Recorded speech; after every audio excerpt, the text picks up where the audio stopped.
Good morning friends.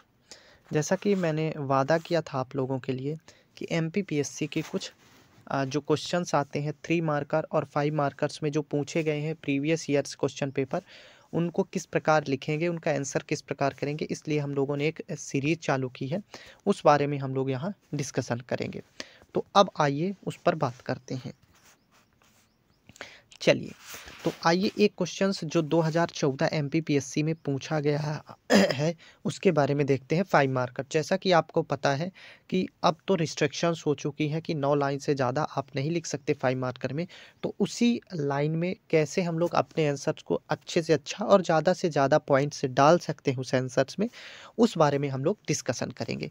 तो जो question पूछा गया था वो क्वेश्चन था चंद्रगुप्त विक्रमादित्य की उपलब्धियों पर प्रकाश डालिए। चंद्रगुप्त विक्रमादित्य की उपलब्धियों पर प्रकाश डालने के लिए क्वेश्चन आया था एमपीपीएससी 2014 में। 5 मार्कर्स में क्वेश्चन था, उसके देखिए। तो इसमें हम लोग सबसे पहले इंट्रो लिखेंगे। 5 मार्कर्स में भी इंट्रो लिखना इंपॉर्टेंट है। तो कैसे इंट्रो लिखेंगे, जैसे मैंने एक लाइन में इंट्रो ऊपर लिख दिया है कि चंद्रगुप्त विक्रमादित्य गुप्त वंशीय प्रतापी शासक था जिसने 380 से 415 ईस्वी तक शासन किया। ये टाइम पीरियड आप डालेंगे, बहुत इंपॉर्टेंट टाइम पीरियड है। 380 से 415 ईस्वी के बीच उन्होंने शासन किया था। एक पॉइंट ये डाल दिया और दूसरा डाल दिया गुप्त वंशीय शासक था। तो इस प्रकार आपका ये फॉर्मेट क्लियर हुआ जो इंट्रो के फॉर्म में हम लोग लिख देते हैं कि इंट्रो में क्या लिखना है। तो ये एक लाइन या आधी 1.5 लाइन में हम लोगों ने इंट्रो अपना कंप्लीट कर लिया कि गुप्त वंशी शासक थे और इनका जो टाइम पीरियड था वो कब तक था, वो था 315 से 380 से 415 ईस्वी तक। नेक्स्ट पॉइंट हम देखते हैं। अब हम लोग मेन बॉडी पर आएंगे। इतना इंट्रो लिखने के बाद ये मेन बॉडी होगा। तो मेन बॉडी में उनके कुछ हम लोग जो उपलब्धियां हैं उनके बारे में देखते हैं।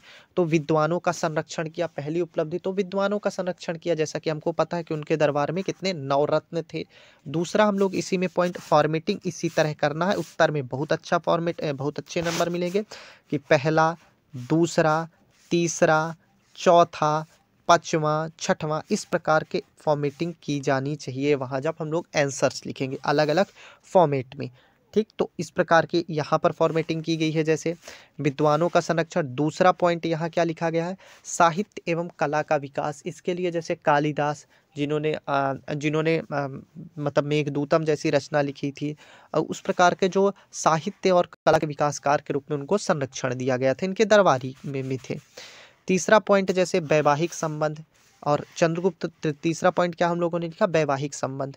तो कुबेर नागा से खुद इन्होंने विवाह किया था जो कि नागवंश की कन्या थी, और अपनी पुत्री प्रभावती का जो इन्होंने विवाह किया था उसका विवाह इन्होंने किसके साथ किया था, वाकाटक शासकों के साथ। तो इस प्रकार इन्होंने वाकाटक शासकों के साथ भी इनका मधुर संबंध हुआ, और जो उनकी पत्नी थी नागवंश की कुबेर नागा, तो दोनों के साथ इनका क्या हुआ, मधुर संबंध रहा, और इससे इनको राज्य विस्तार करने में सहायता मिली थी।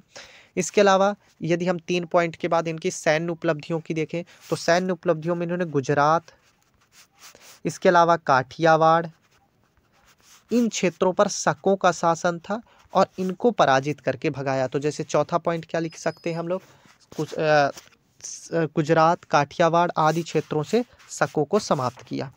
तो इस प्रकार ये 4-5 पॉइंट हम लोगों ने लिखने के बाद अब क्या करते हैं, और इसके बाद हम लोग कंक्लूजन लिखते हैं। कंक्लूजन के फॉर्म में क्या लिखते हैं हम लोग, निसंदेह शासनकाल गुप्त काल के स्वर्ण काल को बनाने में महत्वपूर्ण साबित हुआ। तो इस प्रकार इनका जो टाइम पीरियड था शासन का, ये कंक्लूजन के फॉर्म में लिखेंगे कि इनका जो समय काल था वो